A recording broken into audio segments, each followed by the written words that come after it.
16절입니다. 이사야 13장 1절부터 16절 말씀까지.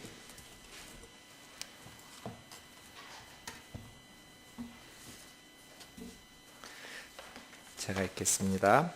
아모스의 아들 이사야가 바벨론에 대하여 받은 경고라. 너희는 민둥산 위에 기치를 세우고 소리를 높여 그들을 부르며 손을 흔들어 그들을 존귀한 자의 문에 들어가게 하라.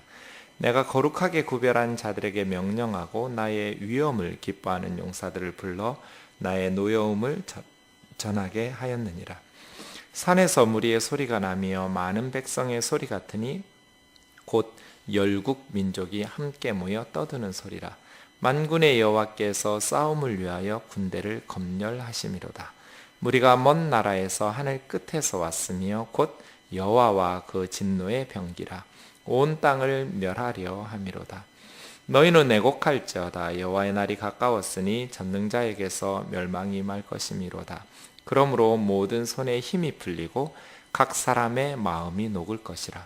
그들이 놀라며 괴로움과 슬픔에 사로잡혀 해산이 임박한 여자같이 고통하며 서로 보고 놀라며 얼굴이 불꽃 같으리로다.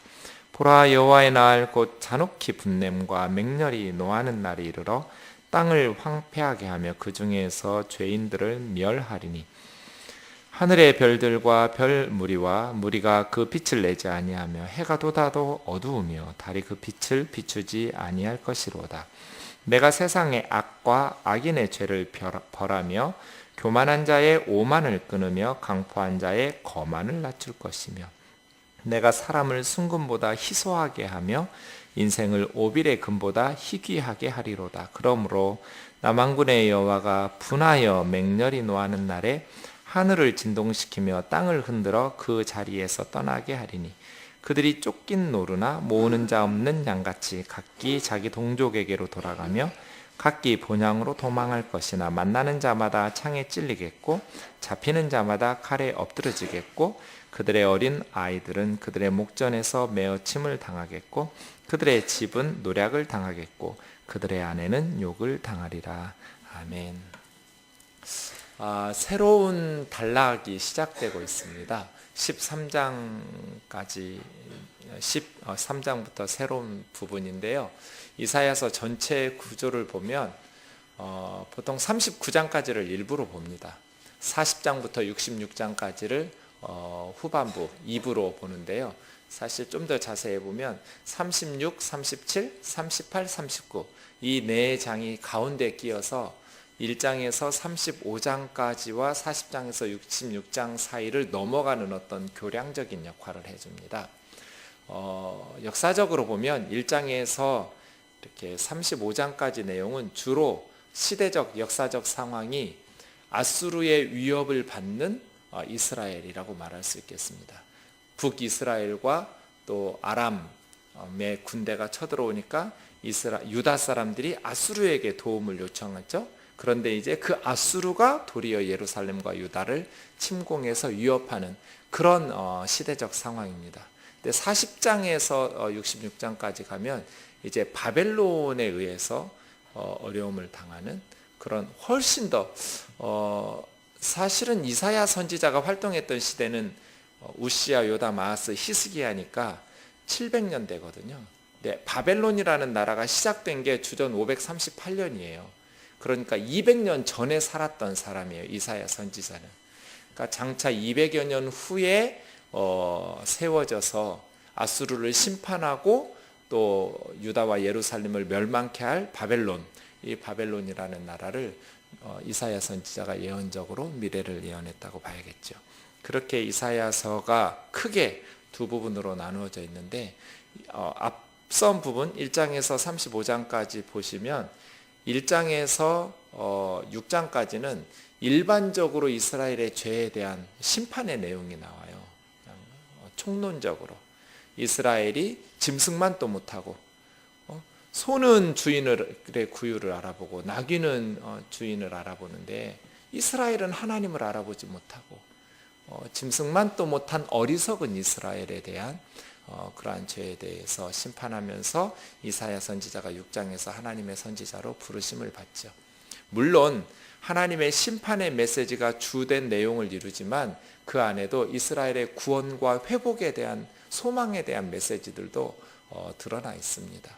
주로 1장에서 39장은 심판이 많고 회복이 작다면 뒷부분 40장에서 66장은 하나님의 구원과 회복에 대한 소망의 말씀이 많고 심판에 대한 메시지가 적게 이렇게 나오는 그런 큰 앞부분과 뒷부분의 그런 내용의 차이도 있는데요.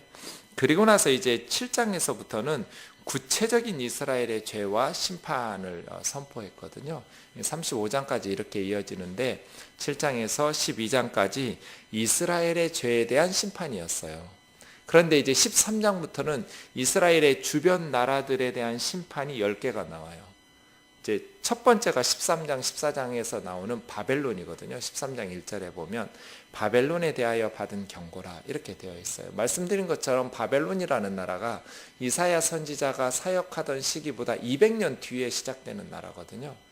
그런데 이스라엘 역사에 있어서는 가장 중요한 역할, 예루살렘 성전, 솔로몬 성전을 불태우고 나라를 유다를 집어삼켰던 그러한 나라이기 때문에 가장 먼저 나오죠. 순서적으로 보면 맨 동쪽에 있는 바벨론에서부터 점점 서쪽으로서 마지막으로 이제 맨 서쪽 지중해 옆에 붙어 있는 두로와 시돈이 나오거든요.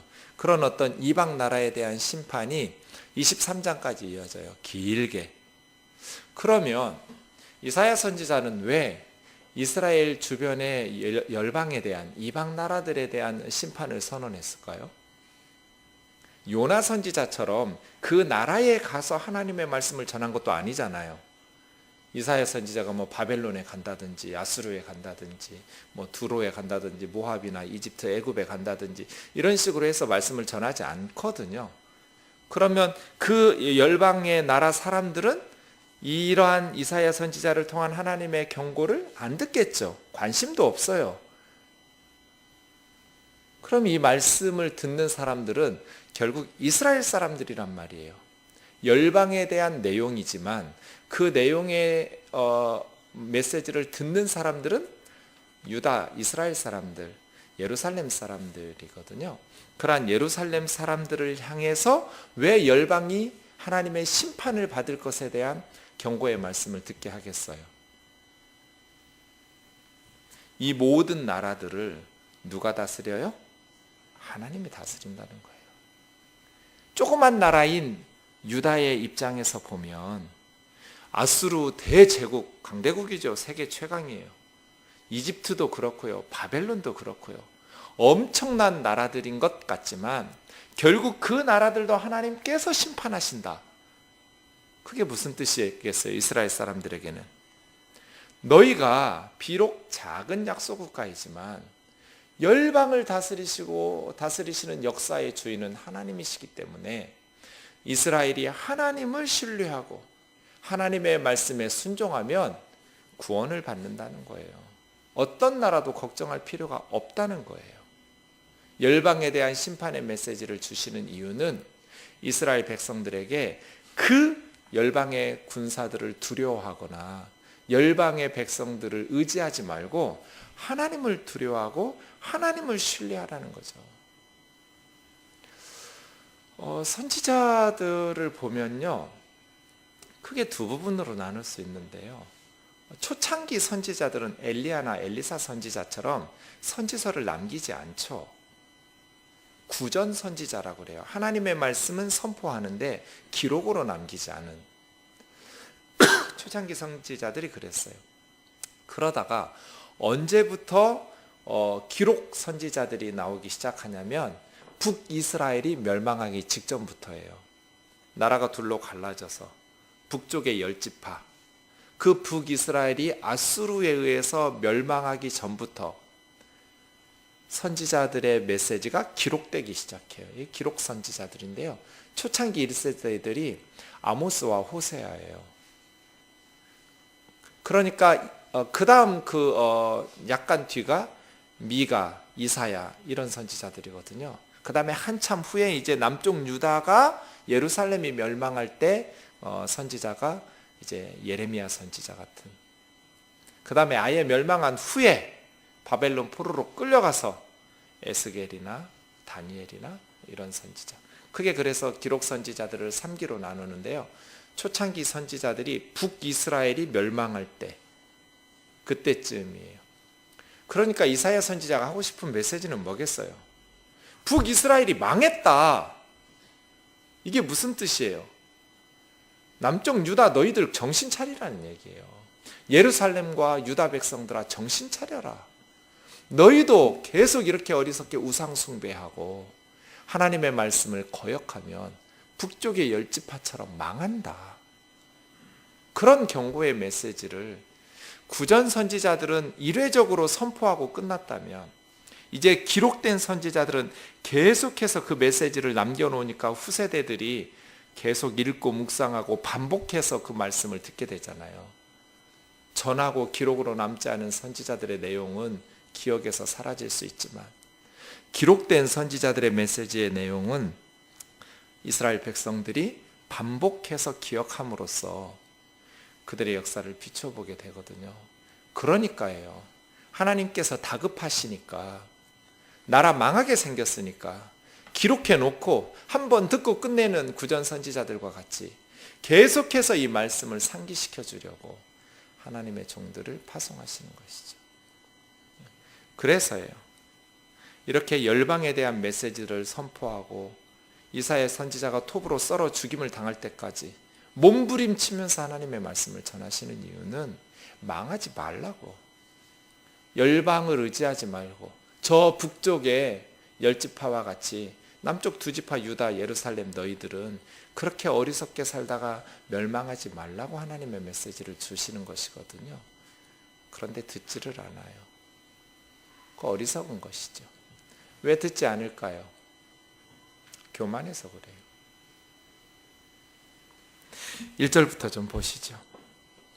그래서요, 이제 13장부터 23장까지 열방에 대한 선포들을 볼 텐데요. 단순히 열방이 망할 거다, 바벨론이나 이방 나라들이 망할 거다가 아니라 우리가 주목할 것은 왜 망하는가, 바벨론이 왜 망하는가, 애굽이 왜 망하는가, 이러한 것을 주목할 필요가 있습니다.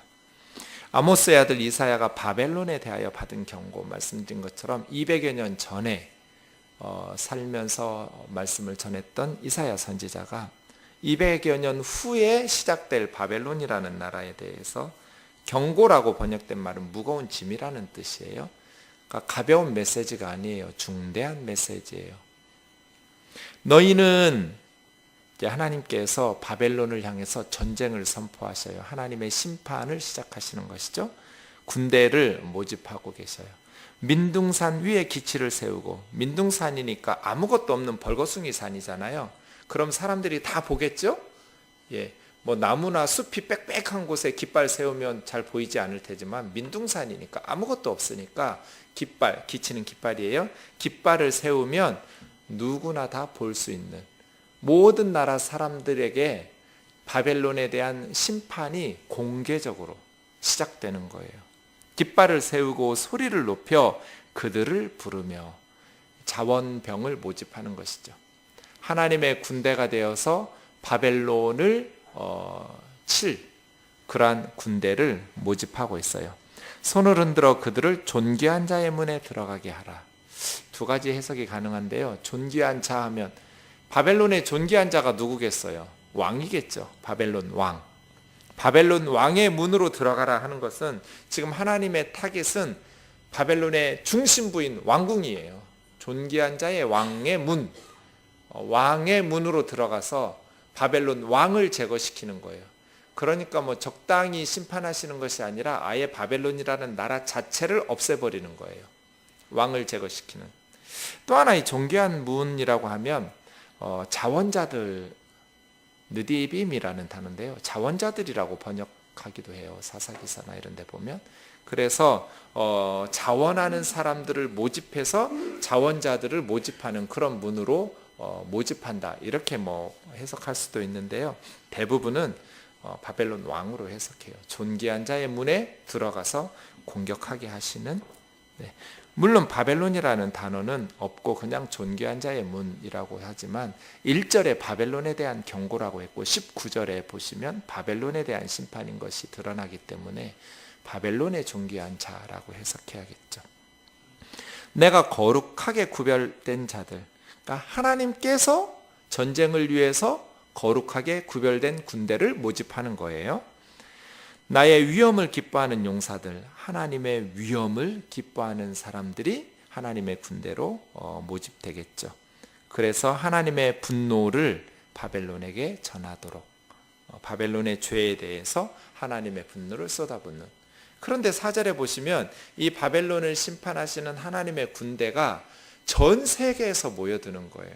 어떤 한 나라가, 사실은 바벨론을 이제 다음 주에 보시겠지만 17절에 보면 메대가 나오거든요. 메대, 페르시아 연합국이 바벨론을 결국은 무너뜨리는데요. 어쨌든 그 나라들뿐 아니라 열국에서 하나님께서 많은 백성들, 열국의 민족이 바벨론을 치러 모일 것이다. 다국적 군대예요. 심지어 5절에 보시면 하늘 끝에서까지 바벨론을 치려고 먼 나라에서 함께 모여서 군대를 형성할 것이다. 그들이 함께 모여서 큰 소리로 떠드는, 아주 고함을 치면서, 군인들이 딱 모이면 함성을 지르잖아요. 기세 등등하게. 그렇게 바벨론을 향한 하나님의 심판을 위해서 기세 등등한 많은 무리들이 하나님의 군사로 소집돼서 소리를 지르는 것이죠. 4절 끝에 보시면 만군의 여호와께서 이 군대를 검열, 사열하셔요. 그러니까 총사령관은 하나님이셔요. 바벨론을 무너뜨리는 나라가 페르시아 같지만, 메대 같지만 사실은 하나님께서, 만군의 여호와께서 총사령관이셨다는 거예요. 인류 역사에 인간의 군사력이 약하고 경제력이 약해서 무너지는 건 아니에요. 그건 그냥 사람들 역사가의 눈에 보일 뿐이죠. 역사의 주인은 하나님이시고 하나님께서 하나님의 뜻을 시행하시는 거예요. 바벨론을 누가 무너뜨리시는가? 페르시아의 군대가 아니고, 고레스 왕이 아니고, 메대의 군사들이 아니라 바로 하나님께서 군대를 검열하시고 지휘하시는 만군의 여호와께서 총사령관이라는 거예요. 만군의 여호와를 당해낼 자가 없어요. 그래서 왜 열방을 심판하시는가? 하나님의 나라를 저항하기 때문이에요. 하나님의 백성들을 가로막기 때문에. 우리가 하나님의 뜻대로 하나님의 나라의 백성답게만 살면, 우리를 저항하고 우리를 공격하는 모든 나라, 그 나라가 아무리 강력한 바벨론이라 할지라도 만군의 여호와께서 심판하시는 거예요. 문제는 하나님의 백성인 이스라엘이 하나님과 함께 하나님의 뜻을 이루면서 하나님 나라 백성답게 살지 못하는 게 문제지, 군사력이 약하다거나 경제력이 약한 건 문제가 아니에요. 하나님의 백성들이 하나님을 신뢰하고 하나님의 말씀에 순종해서만 살아간다면 이 백성들을 당해낼 세력이 없어요. 그래서요, 하나님께서 친히 검열하시면서 먼 나라에서 하늘 끝에서 모인 바벨론을 치는 군대들을 검토하시는 거죠. 검열, 사열하셔요. 여호와와 그 진노의 병기, 하나님의 진노를 바벨론에 쏟아 부을 병기로서 온 땅, 바벨론의 온 국토겠죠, 멸하려 함이로다.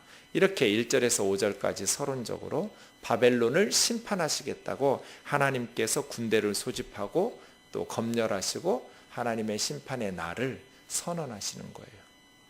그럼 이제 바벨론이 어떻게 되겠어요? 6절부터는 폐허로 변하겠죠.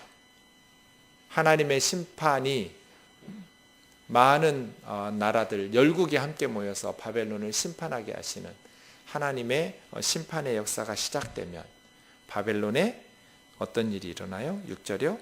너희는 애곡할지어다. 너희가 누구겠어요? 바벨론 사람들. 그리고 바벨론을 의지한 사람들. 이게 어리석은 것이죠.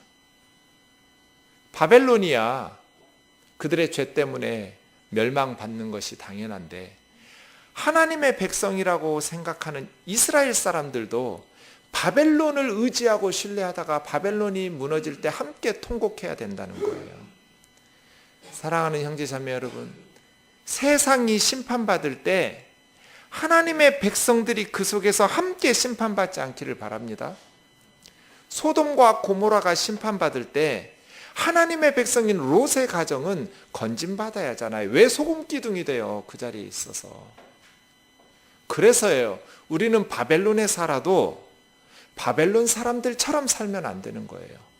바벨론이 심판받을 때 함께 심판받도록 살면 안 되는 것이죠. 세상은 그들의 죄악으로 말미암아 하나님의 심판을 받겠죠.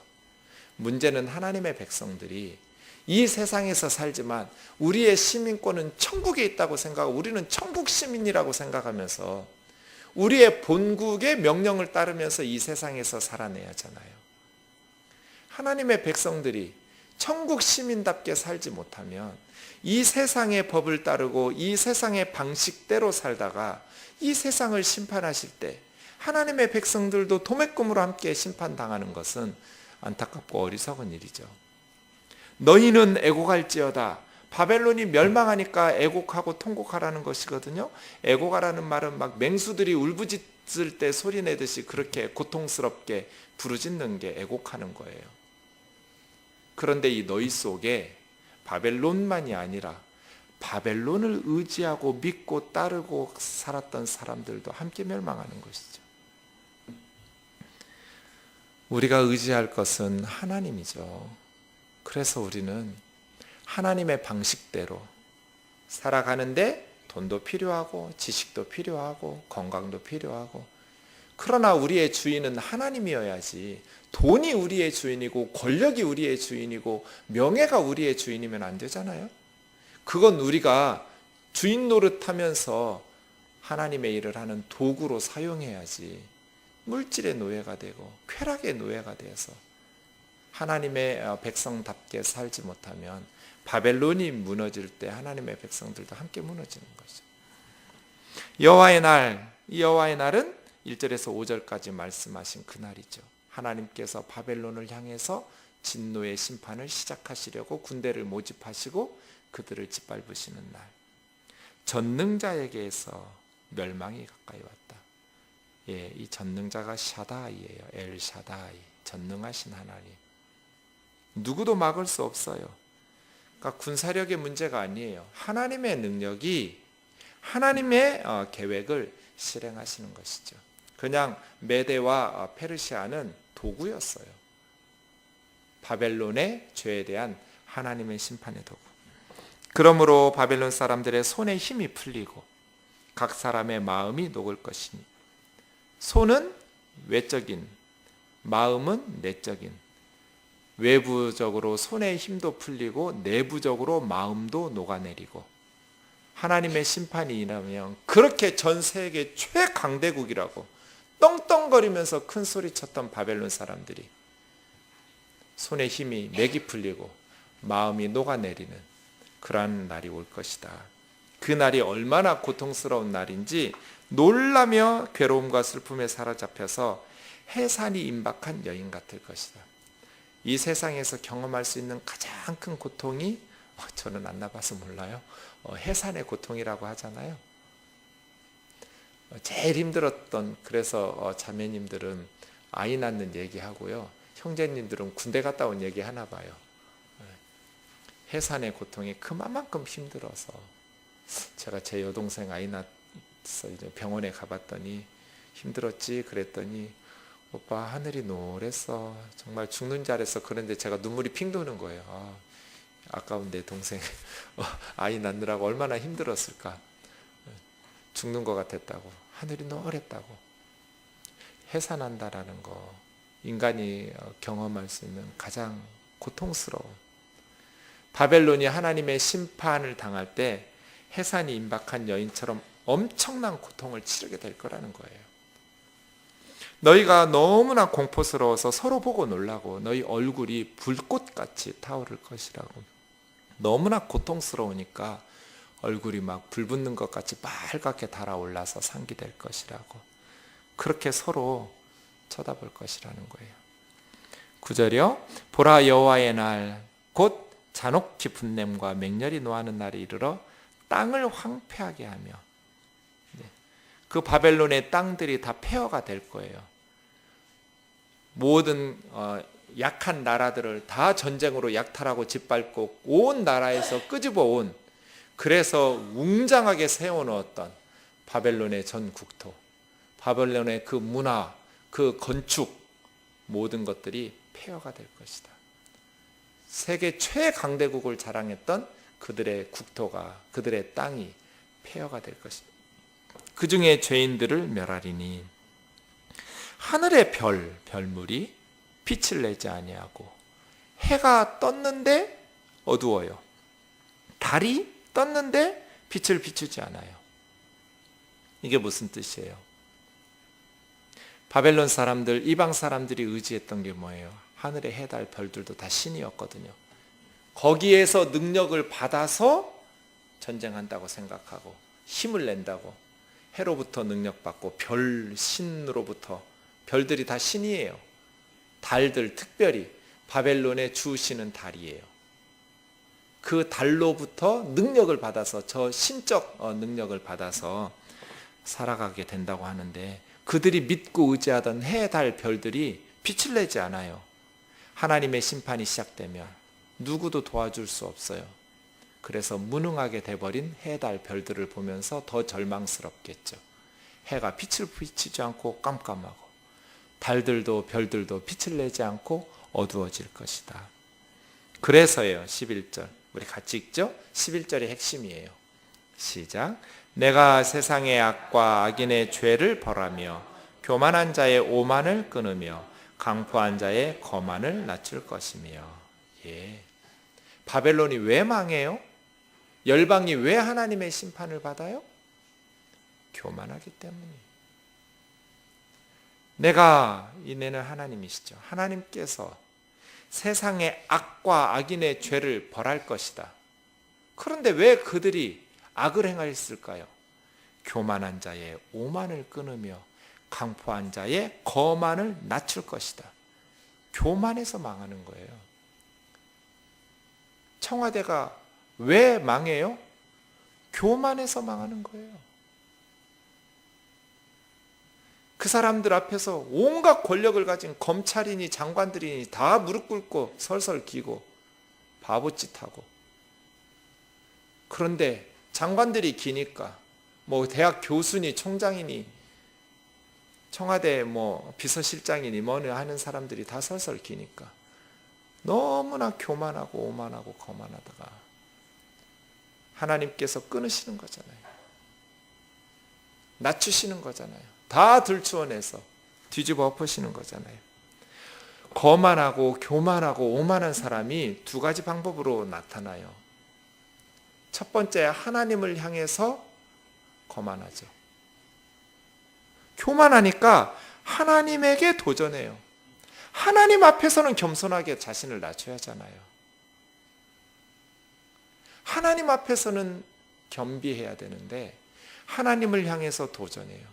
바벨론이 너무나 강력해지니까 하나님을 향해서 도전하고 비웃고 조롱하고 성전 불태우고 이스라엘의 하나님 저주하고 욕하고 조롱하면서 짓밟았죠. 두 번째로 거만과 오만과 교만은 사람들을 향해서 억압함으로 나타나요. 하나님의 형상이라는 것을 기억하고 다른 사람을 존중하고 더불어 함께 하나님의 뜻 안에서 겸손히 살아야 되는데 힘이 있으니까 거만하고 교만한 사람들은 연약한 사람들을 무시해요. 그래서 억압해요.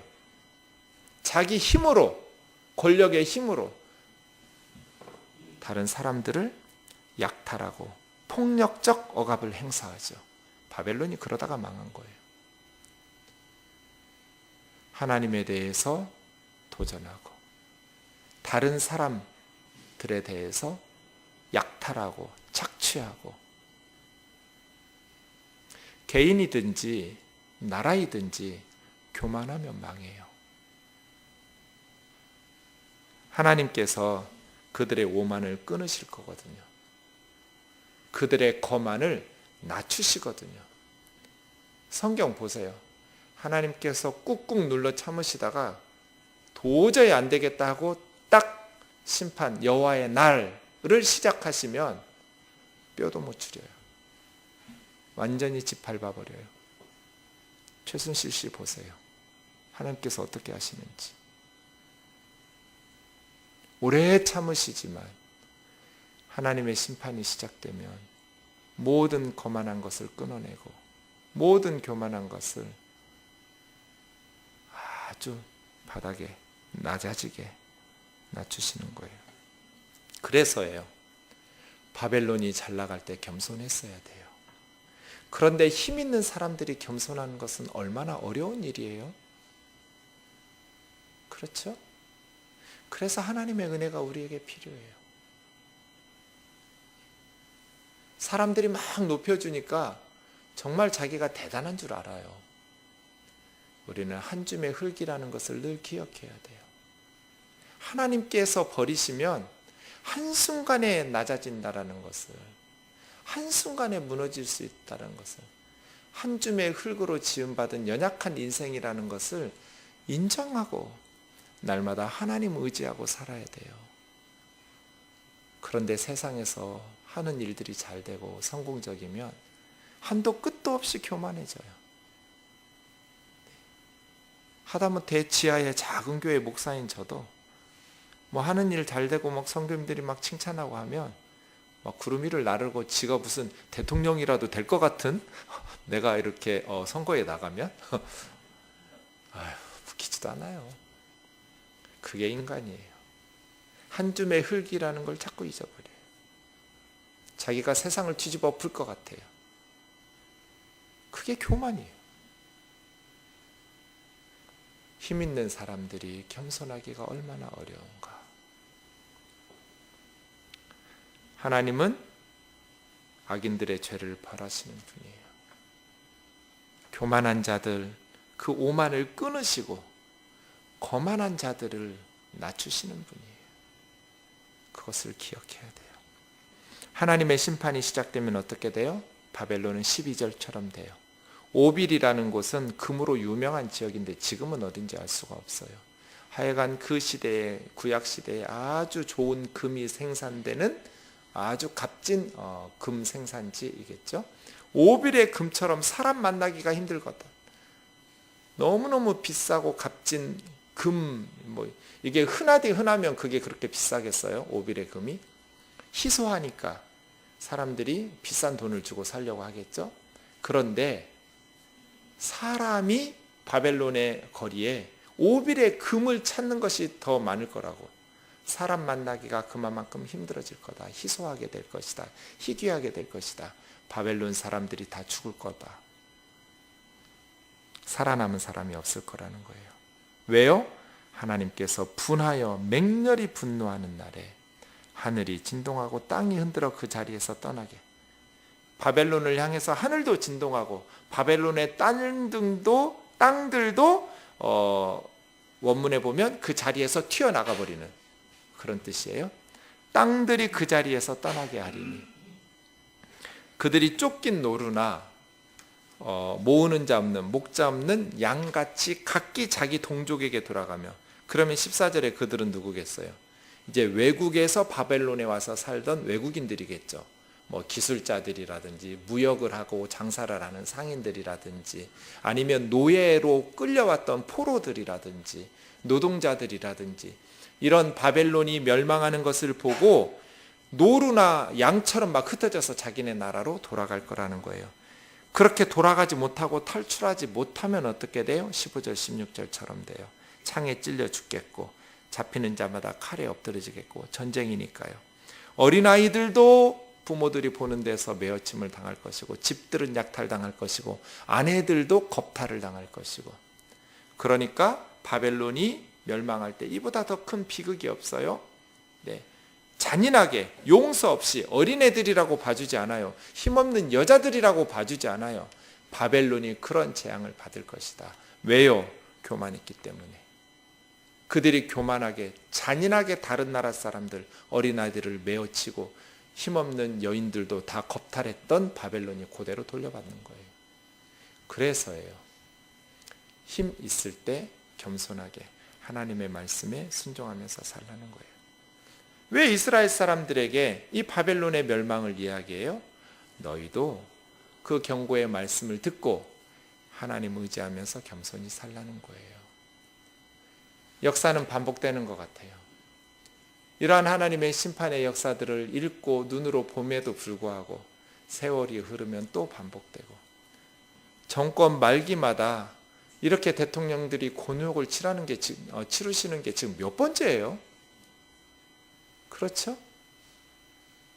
그런 대통령을 왜 하려고 하시는지 모르겠지만 대통령 하셨으면 바르게 해야 하잖아요. 지금 이제 몇 번째 계속 반복되고 있잖아요. 인간이 그렇게 어리석어요. 왜요? 힘이 있으니까. 교만해져요. 아부하는 소리만 들어요. 비판하는 소리는 들으려고 하지도 않아요. 점점 교만해지다가, 그러다가 하나님께서 여호와의 날, 하나님의 심판의 날이 시작되면 다 들추어내는 거예요. 하나님께서 모든 것을 들추어내도 많은 사람들이 보면서 칭찬할 수 있는 삶 살아가기를 주의 이름으로 축원합니다. 하나님께서 물질의 힘이든 지식의 힘이든 권력의 힘이든 직장의 힘이든 우리에게 힘을 주신 것은 연약한 사람들을 돌보라고 주신 것이고, 악을 행하는 사람들이 악을 행하지 못하도록 막으라고 주신 것이지, 그 힘을 자랑하고 교만해서 하나님을 도전하고 하나님 무시하고 연약한 백성들을 억압하고 착취하고 폭력적 억압을 하도록 자기 이익을 위해서, 자기의 힘을 더 길러가기 위해서, 자신의 쾌락을 위해서 그렇게 억압하라는 게 아니에요. 사랑하는 형제 자매 여러분, 요즘 우리 젊은이들 살기 너무 힘들어요. 우리 시대의 청년들이 얼마나 힘들어요. 근데 얘들은 을이잖아요. 직장에 가도 을, 사회에 가도 을, 나이 드신 기성세대가 갑. 그런데 이 젊은이들에게 갑질해서 되겠어요? 이게 교만한 거죠. 어제 성경 공부하다가 한 자매님 말씀하신 거 너무 가슴 아팠어요. 딸이 회사 다니는데 갑인 높은 사람이 다 끝났는데 저녁에 호텔에서 쉬고 있는데 술 한잔 하자고, 안 간다고 그랬더니 내가 너 무서워서 못 간다고 그랬더니 내가 네 방으로 간다고, 네 호텔로. 안 한다고 끊었더니 그 다음날 너 두고 보자. 외국에 직장 알아보고 있어요. 대한민국에서 못 살겠다고 젊은 여자애들이 무서워서 못 살겠다. 나라가 이 모양이 돼서 되겠어요? 옛날 얘기 아니에요. 지금 얘기예요. 이게 교만이에요. 그런 것들이 이제 언론의 주목을 받고 들추어나면 다 부끄러워요. 얼굴을 들지 못하고 그렇게 사는, 왜 그리스도인들조차 그렇게 살아요? 하나님 앞에서 하루하루 겸손하게 하나님 주신 힘과 능력으로 하나님 기뻐하시도록 살아가는 거. 자기 부인이 있는데 왜 젊은 여자애들한테 술 먹자고, 지랄이라고 말할 뻔했어요. 죄송해요. 말해버렸네요. 이게 무슨 짓이에요? 교만하면 그렇게 되는 줄 알아요. 대통령 변호인이라는 애가 미국 가서 그랬다는 거 아니에요. 윤창중인가 하는 인간이. 젊은 애들 그렇지 않아도 힘들어요. 그렇지 않아도 힘든 애들이에요. 어른들이 뭐 해준 게 있다고 그 애들을 그렇게 고통스럽게 해요. 사랑하는 형제 자매 여러분, 겸손하게, 정직하고 진실하게 하나님의 백성들이라도 바르게 살았다면 오늘날 우리나라가 이 모양 이 꼴이 되지는 않았을 거잖아요. 이게 나라냐라고 말하기 전에 우리 자신이 정말 그리스도인답게 살았는가, 어둠을 몰아낼 힘이 있었는가, 빛이라면서 소금이라면서 부패를 방지할 짠맛이 있었는가 말이에요. 그리스도인들만이라도 제대로 살았다면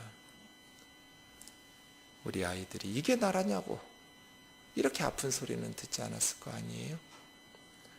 하나님의 심판이 시작되기 전에 저는 하나님께서 은혜 베푸셔서 지금 경고하신다고 생각해요. 이때 회개하고 하나님 앞에 바르게 돌아오면 교회와 나라가 소망이 생길 것이고, 이런 선지자적 경고를 무시하면 이제 정말 우리 눈앞에서 애들이 죽을 것이고 아내들이 겁탈당할 것이고 우리가 그동안 쌓아놓았던 것들이 다 황폐하게, 그게 지진이 될지 경제적 몰락이 될지 북한에 핵무기가 날아오게 될지 아무도 알 수 없어요. 하나님 앞에서 바로 살면 돼요. 외교적으로, 군사적으로, 경제적으로 머리 굴릴 필요가 없어요. 우리는 하나님 앞에서 말씀에 순종하면서 바르게 살 수 있기를 원합니다. 기도합시다. 우리 찬양하고 같이 기도합시다.